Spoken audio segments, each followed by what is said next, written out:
સ્વાગત છે આપણી YouTube ચેનલ પર। મિત્રો આજે આપણે 11મા ધોરણમાં ચેપ્ટર 3 સુરેખ પથ પર ગતિ એનું ક્વિક રિવિઝન કરીને જી નીટના MCQ ઝડપથી કેમ સોલ્વ કરી શકાય એના માટેના જુદા જુદા આપણે ટ્રીક આપશું। એટલે લેક્ચરમાં તો આપણે ભણતા જ હોઈએ છીએ, એટલે બહુ ડિટેલમાં આપણે ટોપિક ત્યારે લેક્ચરમાં ભણતા હોઈએ છીએ, પણ જે છૂટી ગયું હોય એના માટેનો એક ઓપ્શન આપણે અહીંયા આપણે બતાવશું, એટલે તમારા માટે એક રિવિઝન પણ થઈ શકે અને MCQ કેવા પૂછાઈ શકે એનો આપણે એક્સરસાઇઝ થઈ જશે। તો ચાલો મિત્રો આપણે શરૂઆત કરીએ। સૌથી પહેલા પથ લંબાઈ અને સ્થાનાંતર એટલે શું, કારણ કે ગતિ સમજવા માટે આ બે ટોપિક ખૂબ જ અગત્યના છે, પથ લંબાઈ અને સ્થાનાંતર। તો પથ લંબાઈ એટલે પદાર્થે જે માર્ગે, પદાર્થ જે એક્ચ્યુઅલ પાથ ઉપર જે રસ્તે જતો હોય એ માર્ગમાં એને કાપેલું અંતર એટલે પથ લંબાઈ। પથ એટલે રસ્તો, લંબાઈ એક્ચ્યુઅલ ડિસ્ટન્સ એટલે કે તમે ધારો કે મોરબી થી રાજકોટ તમે જાઓ છો તો જે માર્ગે તમે ગાડી ચલાવી હોય એટલે કે ગાડીનું જે સ્પીડોમીટરમાં જે કેટલા કિલોમીટર ચાલ્યા એ બતાવે, એ હંમેશા તમને પથ લંબાઈ આપશે। પથ લંબાઈ એટલે પદાર્થે કાપેલું ખરેખરનું અંતર, કુલ અંતર એટલે પથ લંબાઈ। અને સ્થાનાંતર, તો સ્થાનાંતર એટલે સીધી દિશામાં મપાયેલું અંતર, જે આપણે દાખલામાં ઉપયોગમાં લેશું। એટલે સ્થાનાંતર હંમેશા સીધી રેખામાં મપાય, સીધી જે સ્કેલથી માપી શકાય એવું સીધે સીધું જે અંતર હોય, શોર્ટેસ્ટ ડિસ્ટન્સ લઘુત્તમ અંતર એટલે સ્થાનાંતર। બે પદાર્થના બે સ્થાન વચ્ચેનું સુરેખ અંતર એને આપણે સ્થાનાંતર કહેશું। તો ચાલો મિત્રો પથ લંબાઈ અને સ્થાનાંતરમાં આપણે બે ઉદાહરણથી સમજીએ। મેં એક બે બિંદુ બતાવ્યા છે P અને Q। ધારો કે પદાર્થ P થી Q આ રીતે જાય છે, આ એનો માર્ગ છે વાંકા ચકો। તો પદાર્થનું પથ લંબાઈ એટલે P A Q આ જે અંતર મળે એ એક્ચ્યુઅલ અંતર એટલે પદાર્થની પથ લંબાઈ। સ્થાનાંતર એટલે સીધું અંતર P થી Q આ સ્થાનાંતર છે। તો તમે કહેશો આ બેમાં કયું અંતર મોટું હોય, તો કે જ્યારે વળાંક વાળો રસ્તો આવે, ખાંચા ખૂંચી વાળો આવે, અનિયમિત રસ્તો આવે ત્યારે એવા કિસ્સામાં પથ લંબાઈ હંમેશા સ્થાનાંતર કરતા મોટું મળે। જ્યારે સુરેખ રસ્તો આવે, ધારો કે બીજું ઉદાહરણ આપ્યું છે P થી Q સીધું અંતર છે, તો આવા કિસ્સામાં પથ લંબાઈ ઇક્વલ ટુ સ્થાનાંતર મળશે। એટલે કન્ક્લુઝન એવું મળે કે પથ લંબાઈ always greater than or equal to સ્થાનાંતર। બીજો એક રસ્તો મેં લીધો છે, ધારો કે વર્તુળાકાર રસ્તો છે, પદાર્થ અર્ધ વર્તુળાકાર માર્ગે જાય છે, A P B આ રીતે રસ્તામાં જાય છે, તો એને કાપેલું કુલ અંતર એટલે પથ લંબાઈ। તો અર્ધ વર્તુળે એટલે APB એટલે અર્ધ વર્તુળનો આ પરિઘ એટલે આખા વર્તુળનો પરિઘ 2πr/2 એટલે πr તમને મળશે પથ લંબાઈ। સ્થાનાંતર શોધવાનું કે તો A થી B સીધું અંતર એટલે વર્તુળનો વ્યાસ એટલે ત્રિજ્યા ગુણ્યા 2 એટલે કે ત્રિજ્યાનું બમણું 2r। તો આ કિસ્સામાં પણ આ 2r મેળવ્યું છે, આ πr મેળવ્યું, તો આ બેમાંથી મોટું કોણ બને? પથ લંબાઈ। એટલે કે π 3.14 છે, આ 3.14r છે, જ્યારે આ 2r છે। એટલે જ્યારે કોઈ પદાર્થ સીધા રસ્તે ગતિ કરતો હોય એવા કિસ્સામાં જ પથ લંબાઈ અને સ્થાનાંતર સમાન મળે। જ્યારે કોઈ જુદા જુદા વળાંક વાળો રસ્તો હોય એટલે કે સુરેખ સિવાયના માર્ગે પથ લંબાઈ હંમેશા સ્થાનાંતર કરતા મોટું મળે। ચાલો હવે એક આપણે બીજું ઉદાહરણ લઈએ કે ધારો કે પદાર્થ જે છે એ અહીંયાથી આ રીતે જાય છે, ચાલો આ B થી અહીંયા Q માર્ગે જાય છે, આવી રીતે B થી Q આ રીતે જાય છે, અને આ ખૂણો છે એ થીટા છે, ઓકે, ત્રિજ્યા તમને ખબર છે r છે। તો હવે તમને કોઈ પ્રશ્ન પૂછે કે આવા કિસ્સામાં આ જે છે B થી Q આ ચાપ છે, તો એને કાપેલું અંતર તમારે શોધવાનું છે। તો એના માટેનું હું સૂત્ર આપું છું કે આવા કિસ્સામાં પથ લંબાઈ એટલે આ ચાપ થઈ B Q આ ચાપ બરાબર ખૂણો ઇન્ટુ ત્રિજ્યા એટલે r ઇન્ટુ થીટા। તો આ થઈ પથ લંબાઈ। પણ સ્થાનાંતર શોધવું હોય તો તમારે B થી Q આ સુરેખ માર્ગે જવું પડે। આ સુરેખ માર્ગ એટલે થીટા ખબર નથી એટલે કઈ કહી ન શકાય, તો એના માટે સૂત્ર છે P કે સ્થાનાંતર is equal to 2r cos theta by 2. એટલે કે જો તમને થીટા કોઈ પણ ખૂણો આપે, ધારો કે 60 આપ્યો છે, ચાલો આ થીટા 60 તો 60 by 2 એટલે 30, cos 30 એટલે √3 by 2 તો √3r મળશે. સ્થાનાંતર આ √3r મળે. સોરી, આપણે એક બીજું એક્ઝામ્પલ પણ છે અહીંયા કે 2r cos theta by 2 છે, એના સ્થાને 2r sin theta by 2 આવે. એટલે ગણતરી એકવાર ચેક કરીને પછી વેરીફાઈ કરીએ કે sin theta by 2 તો 60 ખૂણો આપ્યો હોય, આ 60 હોય સમબાજુ ત્રિકોણ, તો તમને ખ્યાલ છે કે આ કેટલું મળશે, r મળવું જોઈએ. તો થીટા 60 હોય, 60 by 2 એટલે 30, sin 30 એટલે 1 આપો. ઓકે, r મળે. તો આ સૂત્ર લખી લેજો, વ્યવસ્થિત આ લખાવી દઈએ આપણે કે ભાઈ પથ લંબાઈ એટલે r * થીટા. થીટા રેડિયનમાં હશે, ડિગ્રીમાં આપ્યો છે એટલે રેડિયનમાં ફેરવવો પડશે. એટલે થીટા તમારે આ રીતે ફેરવી નાખવાનું કે ભાઈ r * થીટા. ડિગ્રીના રેડિયન કરવા હોય તો તમને ખબર હોવી જોઈએ થીટા ડિગ્રી છે એના રેડિયન કરવા છે મારે, આ ડિગ્રીમાં છે તો શું કરવું પડે, π/180 આ રેડિયનમાં બની.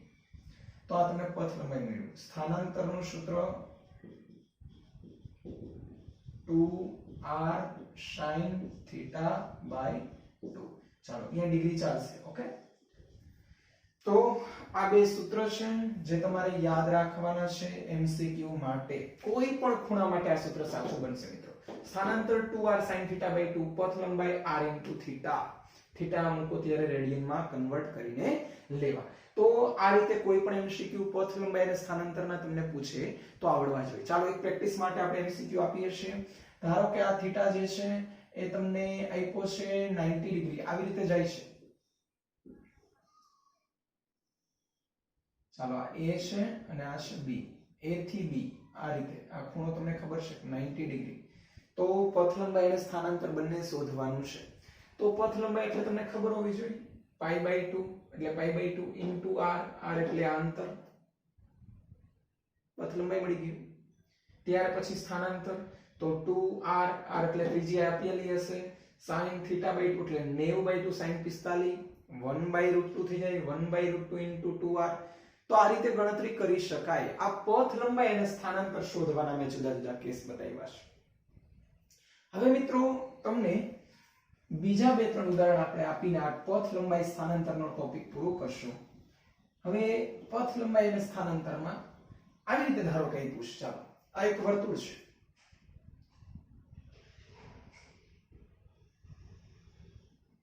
ઓકે, આ વર્તુળના મેં 4 કટકા કરી નાખ્યા છે.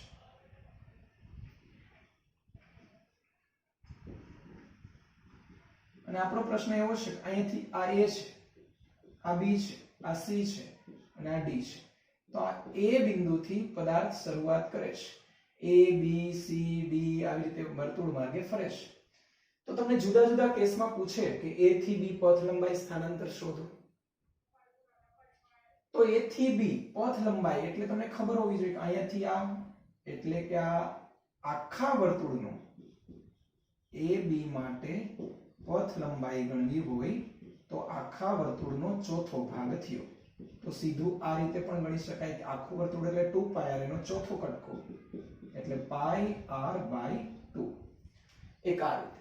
હવે આ રીતે મારે નથી કરવું, મને મેં સૂત્ર આ યાદ નથી આવતું, તો મેં બીજું સૂત્ર તમને આપ્યું છે એમસીક્યુ માટે શોર્ટકટ કે ભાઈ r * થીટા રેડિયનમાં કેટલો ખૂણો છે આ a થી b માટેનો π/2. તો ઈ જ આન્સર આવે છે.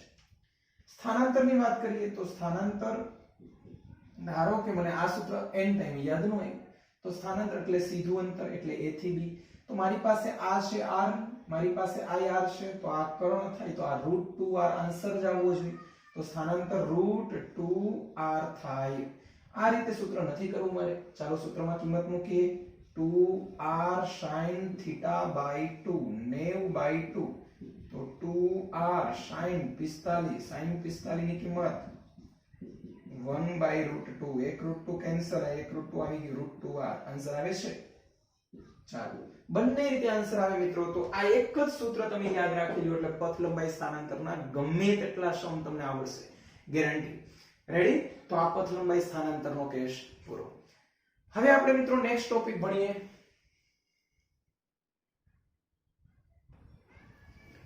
તો હવે મિત્રો સરેરાશ ઝડપ એના સમ કેવા પૂછાય એની હું ચર્ચા કરું કે ઝડપ એટલે સૂત્ર પહેલા તમને ખબર હોવી જોઈએ પથ લંબાઈના છેદમાં સમય. ઓકે, તો પેલા ઝડપના આપણે સમ જોઈએ કે ભાઈ પથ લંબાઈના છેદમાં સમય.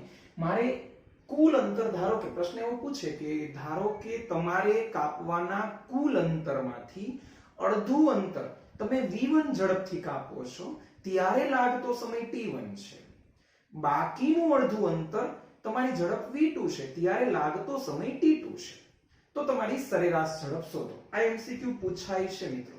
તો એના માટે મેં લખ્યું છે કે ભાઈ કુલ અંતર મારે d કાપવું છે, a થી b, બે કટકા કર્યા d/2 d/2, ઝડપ v1 v2, ઝડપ જુદી જુદી છે તો સમય જુદો જુદો લાગશે.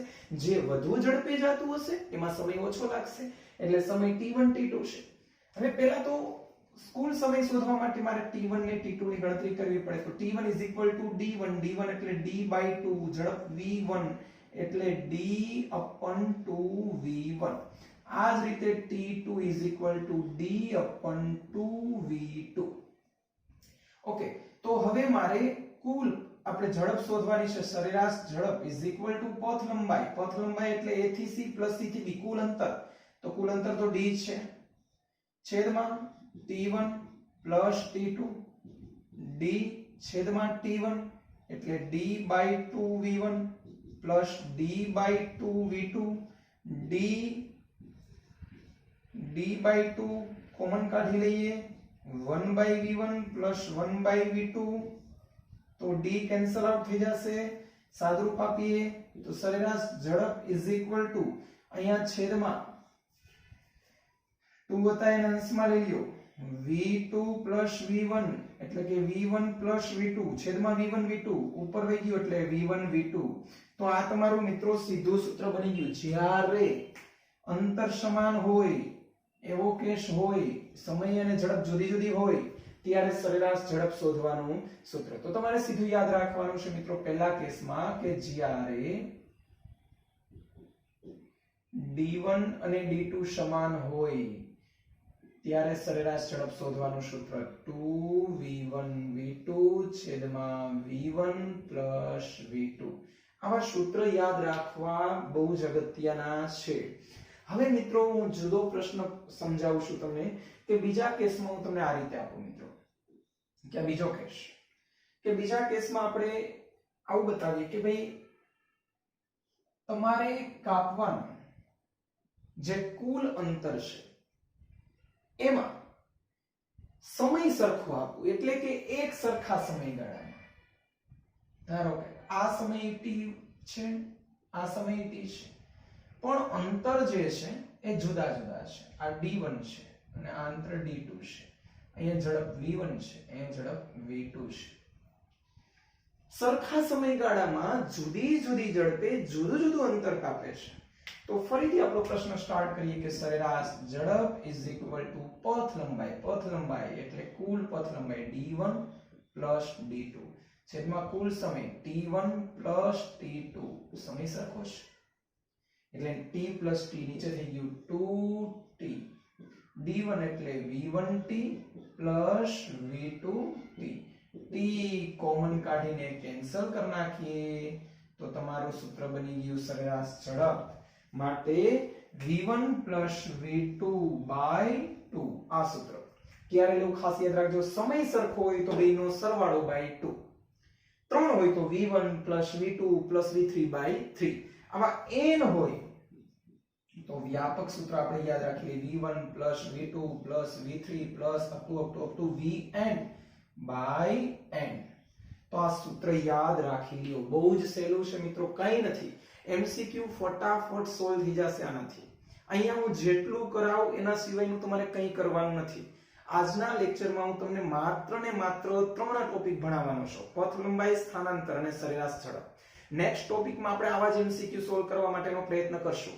એટલે જો વિદ્યાર્થી મિત્રો હજી તમે આપણી ચેનલને સબસ્ક્રાઇબ ન કરી હોય તો સબસ્ક્રાઇબ કરી લેજો, કારણ કે હું 11મા ધોરણના બધા ચેપ્ટર, શક્ય હશે તો બધા ચેપ્ટરના આવા MCQ સોલ્વ કરવા માટેના જુદા જુદા ફોર્મ્યુલા ડિરાઈવ કરીને તમને બતાવતો જઈશ, જેથી કરીને તમારે કોઈ વધારાનું પાકું કરવું ન પડે. તમારે ખાલી ઘરે પ્રેક્ટિસ કરવાની છે. કંઈ પણ MCQ નો સમજાય તમારે મારા પર્સનલ WhatsApp નંબર ઉપર મેસેજ કરી દેવાનો છે, હું તમને સોલ્વ કરીને મોકલીશ, શક્ય એટલું ઝડપી. તો મિત્રો આ જે સરખા સમયગાળાની વાત થઈ. હવે પ્રશ્ન એવો થયો કે v સરખો હોય, ઝડપ સમાન હોય તો શું થાય? ચાલો તો આપણે ત્રીજો એક્ઝામ્પલ ગણીએ કે ઝડપ સમાન હોય તો શું થાય. તો એના માટે ત્રીજો કેસ કે ભાઈ ધારો કે a થી b માટે આ c બિંદુ છે, અહીં ઝડપ v છે, અહીં v છે, પણ અહીંયાથી આ અંતર છે d1 છે, અહીંયાથી આ અંતર છે d2 છે, અહીંયાથી અહીંયા લાગતો સમય t1 છે, આ સમય છે t2. ઝડપ સમાન હોય મિત્રો તો શું બને? ચાલો તો સરેરાશ ઝડપ માટેનું સૂત્ર પથ લંબાઈ એટલે કુલ અંતર કરતા જાવ d1 d2 છેદમાં t1 t2. ચાલો d1 v1 t1 એટલે v t1 v t2 છેદમાં t1 t2. therefore v common કાઢી લ્યો, t1 t2 છેદમાં t1 t2. therefore v સરેરાશ ઝડપ તમને જે આપ્યું હોય એ જ મળે. આ ખૂબ જ અગત્યનો કેસ મિત્રો કે જો ઝડપ સમાન રહેતી હોય તો સરેરાશ ઝડપ એ જ મળે, v નું v જ મળે. ઓકે, હવે ત્રીજા પ્રકારનો MCQ આપણે ભણીએ કે આ જે છે એમાં આપણે જુદા જુદા 3 કેસ બતાવીએ. ચાલો આ તમે લખતા જજો, કેમ કે હારે હારે ખાલી સૂત્ર ડિરાઈવ કરતા જજો, બાકી તમે કંઈ ન લખો તો ચાલશે, કારણ કે આપણે થિયરીમાં ભણ્યા જ હોઈશ. ચાલો હવે આપણે આવો પ્રશ્ન વિચારીએ કે ભાઈ આવું છે, આ a છે અને આ b છે. હવે પદાર્થે કુલ કાપવાનું અંતર d છે, આખું અંતર d છે. પ્રથમ 1/3 અંતર એટલે કે d/3.